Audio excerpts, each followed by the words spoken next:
A Câmara Municipal de Bragança Paulista realiza na noite desta terça-feira a 14ª sessão ordinária do ano. 8 matérias constam na pauta para votação e quem traz os detalhes para a gente é o repórter Danilo Aguiar, que esteve na Casa Legislativa. Danilo, com qual vereador você conversa? Muito bem, Jussara, eu converso com o vereador Marcos Vale. Vereador, nesta sessão vai haver a avaliação de um projeto-decreto da Comissão de Finanças da Câmara. Qual que é a importância da avaliação deste projeto? A importância são as contas do prefeito que vão ser julgadas 8. E no caso das contas não serem aprovadas, o reflexo que isso gera, a consequência disso é que o prefeito ficaria inelegível por 8 anos. E a conta foi rejeitada, o parecer do Tribunal de Contas é pela rejeição das contas. E para que isso seja revertido, é necessário que a gente tenha a votação de 2/3 da Câmara. 2/3 da Câmara são 8 votos. É importante que a população acompanhe a avaliação desse projeto.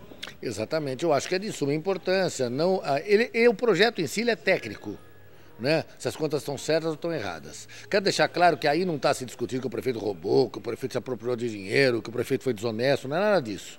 É uma questão técnica, se aplicou na educação os 25% ou não. O tribunal entende que ele não aplicou na educação 25%. O problema disso é a consequência. A consequência disso acaba sendo bastante relevante. Que ele ter as suas contas rejeitadas, ele não vai poder ter os direitos políticos durante 8 anos. Tá certo, vereador. Obrigado pelas informações. Jussara, só reforçando, a sessão da Câmara desta terça-feira começa às 8 da noite, é aberta à população e a sessão também é transmitida ao vivo pelo site da casa. É o www.camarabp.sp.gov.br. Eu volto com você no estúdio. Tá certo. Bom, e o Conselho Monetário Nacional criou, na semana passada, novas regras para a emissão de talões de cheques. O objetivo é tornar a utilização mais segura, já que mais de 15% dos pagamentos realizados no país são feitos com cheque. O repórter Felipe Oliveira conversou com o presidente do Sindicato dos Bancários de Bragança Paulista e traz mais informações para a gente. Felipe? É isso mesmo, Jussara. Para falar sobre essas mudanças, eu converso agora com o Rodrigo Franco Leite, que é o presidente do Sindicato dos Bancários aqui de Bragança. Rodrigo, como vão ser essas novas regras?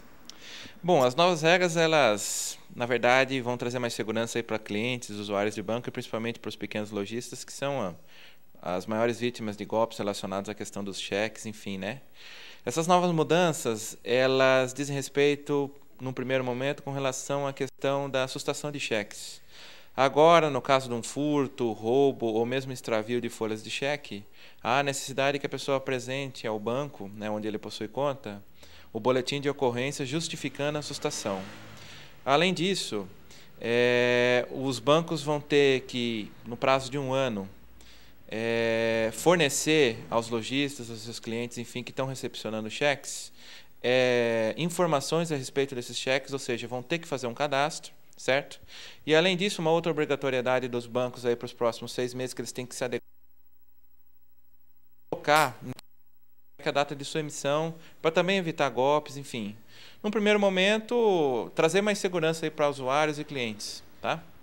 Exatamente em relação a isso, né? Porque pouco mais de 15% das compras no país são pagas com cheque. Então, acho que a segurança é o objetivo principal. Sim, sim. No primeiro momento, a segurança seria o objetivo principal dessas mudanças. A única preocupação que a gente gostaria de colocar é o seguinte: tudo é tarifado dentro dos bancos, certo? Os bancos têm tarifas exorbitantes, lucros cada vez mais altos. A mudança é bem-vinda e benéfica. Porém, a nossa preocupação qual é? Quanto que o cliente, o usuário ou o lojista vai ter que pagar por isso? Em relação a essas mudanças, já foram anunciadas essas novas regras no dia 28. Quando que elas podem entrar em vigor? Não, na verdade, a regra vale a partir do dia 29. Porém, é o seguinte: com relação à questão da emissão da folha de cheque, os bancos vão ter a obrigatoriedade de apresentar emitido no cheque essa data daqui a 6 meses. Com relação ao cadastro que vai ser disponibilizado aos clientes, 1 ano. E tem outra coisa, outra obrigatoriedade aí dessa nova legislação, dessa nova regulamentação, enfim. Existe um prazo de 1 ano para que seja informado aos clientes o que de fato ele precisa para ter uma conta corrente com talão de cheque. Hoje isso não é bem claro, isso não é informado para esses clientes, e os novos contratos para abertura de conta corrente obrigatoriamente vão ter que ter regras claras. Então é o seguinte, o histórico dele, né, com relação à emissão das folhas de cheque, se ele é ou não, por exemplo, consta no cadastro de devedores, no caso do cheque sem fundos, enfim. Então, essas novas regras aí têm prazo aí de 6 meses a 1 ano para estar valendo, e os bancos obrigatoriamente vão ter que se adequar a isso. Tá certo, Rodrigo. Obrigado pelas informações. Então é isso, Jussara. Volto com você nos estúdios. Terça-feira de temperaturas em queda em diversas partes do Brasil. No sul, o tempo segue fechado, com chuva a qualquer hora e vento forte nas serras gaúcha e catarinense. No extremo sul gaúcho, há previsão de geada ao amanhecer. No Nordeste, o tempo fica chuvoso em todo o litoral da região.